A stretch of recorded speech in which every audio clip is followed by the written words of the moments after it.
Hi everyone, it's Tammy here doing the weekly wrap-up at the Wildcat Sanctuary. I'm hoping many of you aren't watching this because you're too busy watching the live cam on Lions Sofi and Gino. Want to talk a little bit about them today. As you guys know, the big news yesterday was that we were able to reunite Gino and Sofi. And so many of you know their backstory, and I know some of you don't, but so I kind of wanted to review it a little bit. Geez, we received a call so many years ago now from a representative in Argentina. And Argentina was actually passing laws and closing down their government-funded zoos for more compassionate way of exhibiting animals and choosing to only keep native species. And then they actually funded the transport of non-native species to accredited sanctuaries.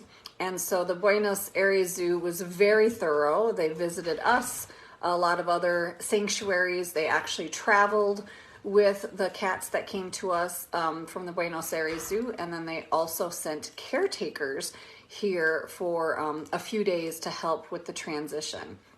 And it was Gino, Sophie, and Kimba. And we were told from the information we had that Sophie and Kimba, who were the parents, were actually imported from South Africa at a young age to the Buenos Aires Zoo. And if you don't know the Buenos Aires Zoo, it's in the middle of Buenos Aires, and they were in kind of an area that had a moat around it, and then all Gino and Sophie could see was skyscrapers around them, and Kimba had skyscrapers around them. Well, they gave birth to Gino at the zoo, and for the first year, Gino and his mother Sophie lived together because Kimba was very possessive over Sophie.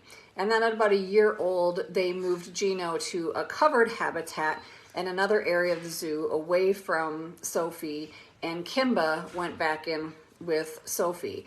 And anybody that knows knew Kimba and Sophie, Kimba was so possessive over his gal. He followed her. He always put himself between us and Sophie, and to the point, if you guys remember when they first came, Sophie couldn't even get 12 inches away from Kimba because he was so possessive over her, so followed her everywhere, did everything with her. And so even though he had a vasectomy and could no longer reproduce, at that time we chose to sedate Sophie and give her an implant. So at her age, which was 15, we didn't want to spay her, but we wanted her to stop going into estrus to see if that would change Kimba's possessiveness over her, and it did. Her not going into estrus, I mean, he still loved her, he followed her nonstop, but he wasn't so protective to the point, I would say, an overbearing partner. And they lived together so happily, but yet they were really unsocialized to people. And that's what the caretaker said too, is that they really wanted to stay out in their grassy moat area in Buenos Aires. And if they did get them locked in, they almost had to kind of trick them to get them in and then have a vet procedure. And they weren't trying to be cruel. It's just, I assume these two were unsocialized from a young age, since we don't know exactly if they were born in the wild, born on a game farm in South Africa, had any human interaction. We don't know that part. So they were tough for us from husbandry here. If you remember, they were in wild woodlands, and we had to build this long outdoor shift area to try and get them in for food. We were really concerned that they weren't using their building because they like to be outside. And so, of course, our amazing staff set trail cameras and video back in the day to make sure they were using their indoor buildings, especially in the winter. And they were. It just, when we watched those cameras, as soon as they heard a UTV turn on and were right at the gate to go into the habitat areas, they left the building knowing humans were coming, and they did not want to get locked in the building. So they've been a big challenge for many years. And then Kimba, the lion, you know, at an older age, he had an eye issue and he ruptured his eye. At first, we thought it was maybe trauma because we didn't see any pathology or anything. And we removed that eye, and he did really well with Sophie. he started getting older. He had severe arthritis. He started dragging his toes. He started tripping over things, not wanting to move around a lot. And then his second eye ruptured. And that time we knew that this was a genetic condition in older lions. We had done some research, learned more. With other cats that we've had that are blind, they do well, but they're young.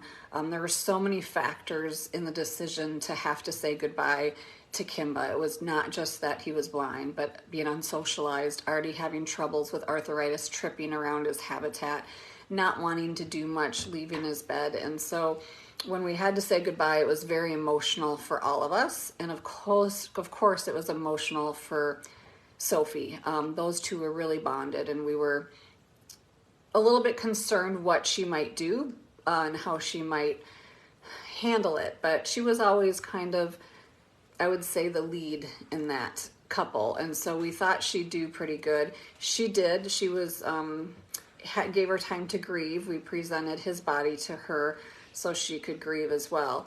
And so giving her some time on her own, we decided that after her son Gino we tried a play date with Alyssa, and he was just too rowdy for her, that maybe moving Gino over to Pride Prairie would be a good thing.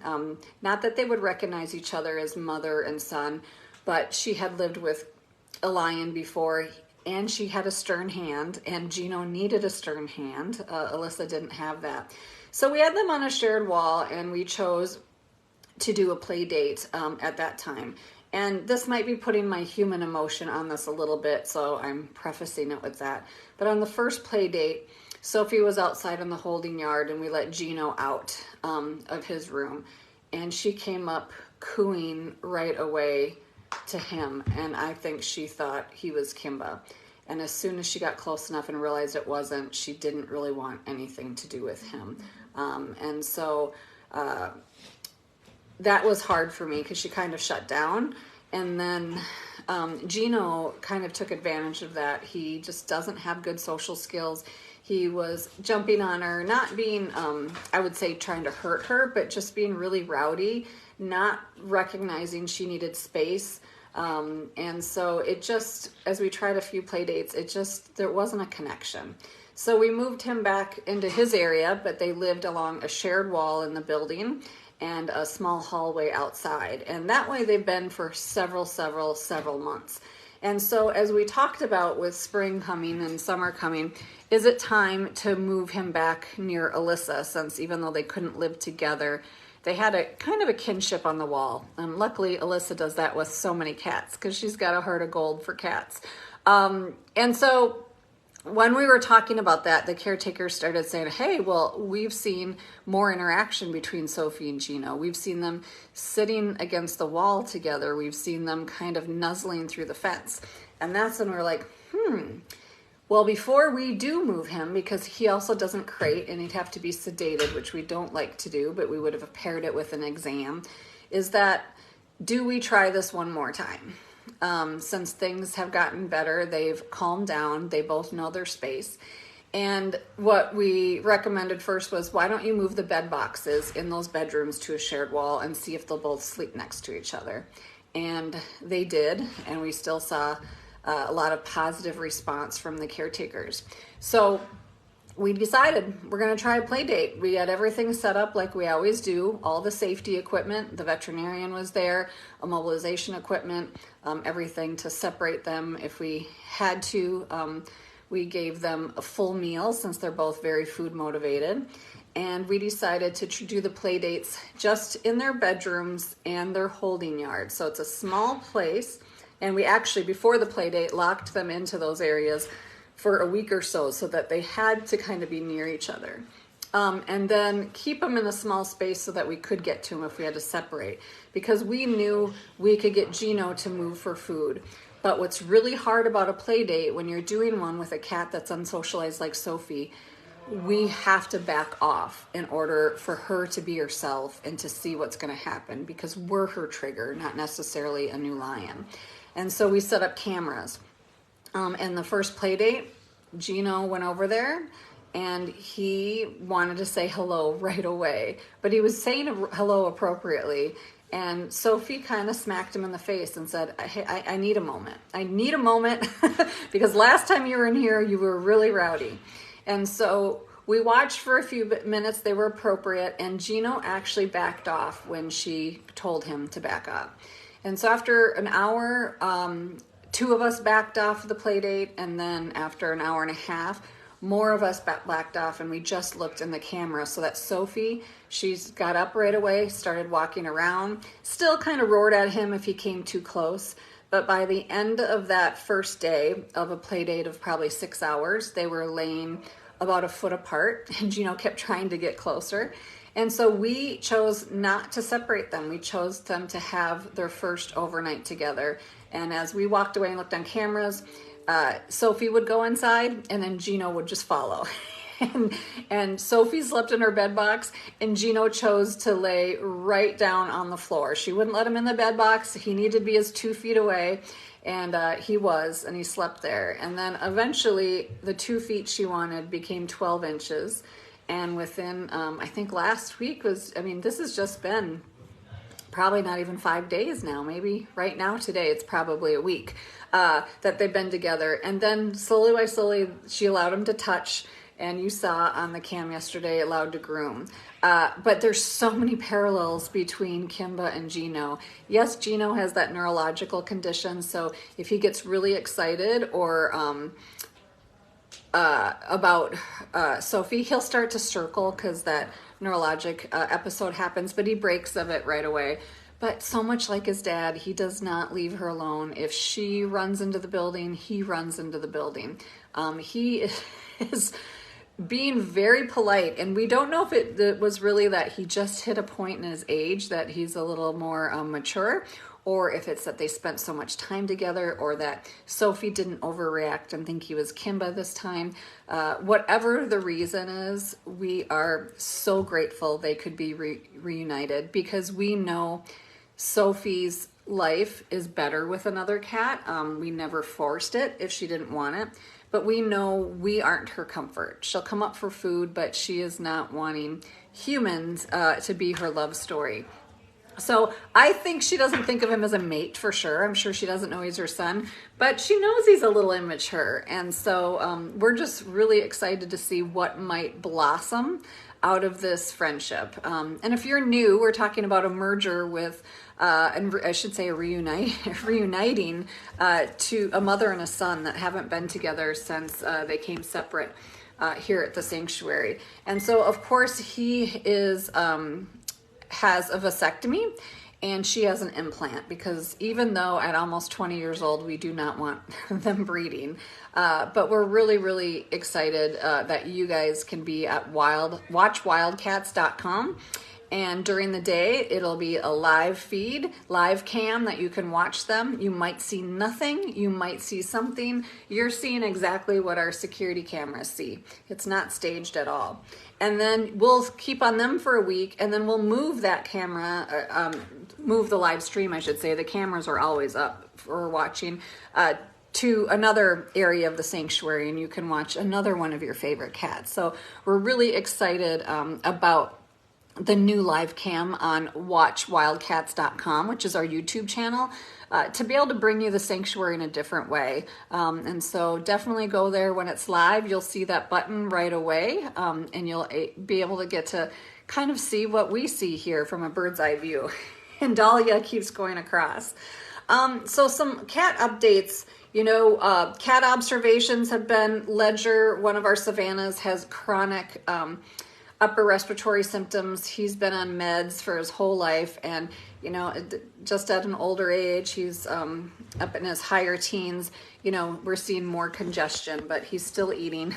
You rubbing? Two little servals, Little Diva and Belle, have both been limping, but not Oh, hi Ben, I hear you. Not normal, like, or not, I would say chronically, it's like one time there it's up, the next time they see him it's down, then it's up. So we are watching her. We're not intervening veterinary wise yet because they're bearing weight, so we don't know if they just tweaked something. We did get snow for the first time in a long time last night, so we don't know if the cold is affecting them at all, but we'll watch that.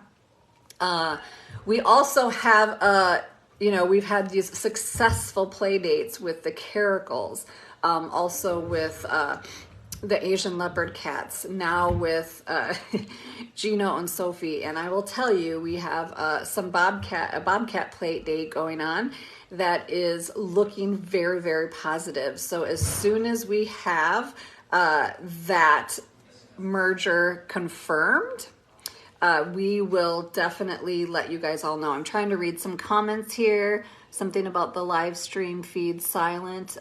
Just wondering. I think because where the cams are located, they do have some sound, but you probably won't be able to hear anything because it's so far above the habitat. So I don't think you'll be able to hear stuff, but Judson can confirm that. Also, so we'll keep you posted on that play date. Now, the play date that I wish could happen, and I want everybody to send some happy thoughts into the universe, is, those little girls, Sky and Seline, they've been flip-flopping spaces because they have decided to not get along. We are looking at, they've been on a shared wall. We're trying to decide, are we going to try and merge them back together as sisters? Or are we going to move them to be separate? They tend to do okay right at the reintroduction, but at the 15-minute mark, they go after each other, and it is very vicious for these two girls. And then they'll be fine for 2 years, and then this happens again. And we have not, even though we've been looking at feeding routines and crates and toys, what is the trigger? We have not been able to figure it out.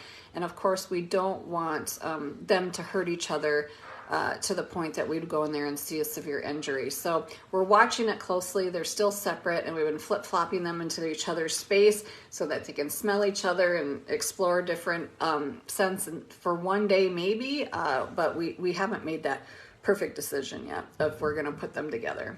Essie, so if you know Bobcat Essie, she was an overgroomer, and Essie came to us where she was living in a room in a house, and it wasn't like she had free roam of the bedroom. There was this cage in the background, in the back, that was probably maybe an 8x8, and it was halfway up was wood, all walls, and a little window up. And then the door was closed. So besides seeing some Bengals or Savannahs living next door, she really didn't have exposure to a lot. So when she came here, the open area, the grass, she loved it at first, but it also causes her stress if it's something she's never seen before. And she started over-grooming.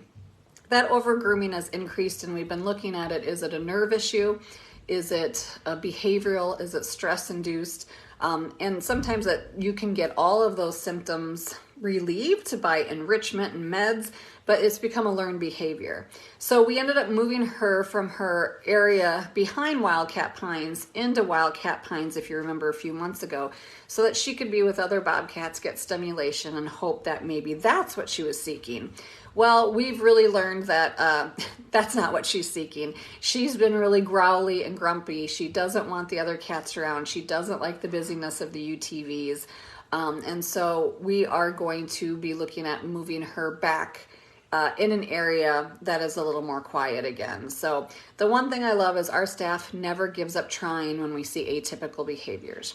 And sometimes we can never reduce them because their worlds were so small before they came to TWS. But we do know she's happy. You've seen her on the video playing tug of war with the turkey and enrichment. And I think we've just learned that we're not going to be able to curb this atypical behavior, but we're going to still continue to do exactly what she needs. And so I'm talking about Bobcat Essie, who was the over-groomer. So she might be moving back, so a few cats might be moving around, but right now we're trying to do it on a voluntary basis where the cats will go into their lockouts or in their crates, and so it's not going to happen overnight because whenever you have one move, you have a domino effect, and we want to do it on the cat's time frame. So other things that came up is Sebastian the Serval is another aging one where his arthritis is getting really bad, and we hope he keeps doing really, really well. But we also know that him and Luna, the bobcat, are bonded. And so we also look at what if something were to happen. If something happens to Sebastian, how does Luna want to live? Does she want to remerge with another Serval, which I don't know is possible, even though she's a bobcat? Could she maybe go in with Sarge, Morgan, and Glenn, who really are quiet and accept other cats? So we'll definitely keep watch of that, but we're not only looking at how cats are today, but we're looking at what they're going to need in the future, and that's a big part of our staff meetings and animal care meetings. One big news next week is the fence company, if the weather holds out, since we did get our first big snow storm, which was about 5 inches where I live, I think less here, not too much for us, is going to be coming out Tuesday to Thursday next week. We were hoping they were going to start putting the posts in for the new bobcat areas, but instead they're choosing, because the poles are on back order, to move the compound fence first. So we first need to make space within the compound, because we have double fencing. We have an 8-foot property fencing and a 10-foot compound fencing for safety. They're gonna have to move that back so that then they will come back when the poles are in stock again and build. So we're excited about that. We have volunteers making dens, gracious dens that are the bobcat insulated dens, and we're going to use them for the Bengal hybrid temporary moves during the Catio town construction and the temporary areas we're building. And then they will go back to bobcats. The staff have been making so many new fire hose toys with the fire hose that was donated, so keep it coming. Hammocks have been built. We're really excited about everything that's taking place here. And we're also doing a whole list for the whole summer. What is this project list? We have from everything from class 5, when we're bringing in caves, when we're bringing in trees to the new habitats, when's the USDA maintenance weather going to allow us to do some of the maintenance work we have to do, who's moving where. We're still talking about our big lug who we all love, Noah the tiger, and we see, just like Mohan and just like Tonka, his big body and his back end really atrophying. Hi, Benny. And it's getting harder for him to get up. So we talked about, because of how big he is, what's the best thing indoors. And so he was in bed boxes, because Elizabeth loves bed boxes. But he's big, he's urinating more because he's older, he's atrophied, and so we don't want to get urine burns, we don't get to get pressure sores. So we're taking out his bed box, and he got a hammock, a low hammock, so that if he does urinate where he's laying, it goes through. It alleviates the pressure sores from laying on, kind of the hard surface. And same with Shadow. We did the same thing with Shadow. So Shadow, our leopard, who everybody loves, is an old girl. Old cats urinate a lot. Their kidneys get a workout, and we see her urinating more and more and being a little incontinent. So the vet's looking if we can put her on some medication we have with other females that were incontinent. We've taken out her bed boxes too and given her platforms with slats that if she goes through, her urine can go through, and also the same with the hammocks. So, hi Ben, we are always, every day, looking at each cat and what their individual needs and what their future needs are. So those are kind of the updates. We will have more updates next week. We didn't have vet procedures this week, so when we have moves, mergers, and play dates, we like our vet to be available in case there was an emergency. So we will put off some of our elective exams, wellness exams, to make sure that they're available in case we did have an injury or have to sedate somebody during a play date, to make sure that everything's safe. So, Benny, he's jumping down. So I just always appreciate you guys tuning in, and more than anything, I really appreciate being able to share with you those happy moments that we did yesterday with Gino and Sophie. So many times we're sharing losses. We're sharing rescue stories where these cats have been in deplorable conditions. We're sharing medical, issues, metabolic bone disease. So to be able to also share with you the moments that make it all worth it, to see a mother and son reunited, and more importantly, to see 2 solitary lions that have been living alone live more naturally with companionship of their own kind. That just means so much. so much to all of us, and I know it means a lot to you. So I appreciate everything you guys do for us. Stay tuned. Remember, we have things coming up. The auction closed. You guys got wonderful auction items. Valentine's Day is behind us, but we do have Miracle Match coming up next month, and so there'll be more fun things to share with you and more projects you can help us support. And thanks for making everything possible that we do here for the cats here at the Wildcat Sanctuary.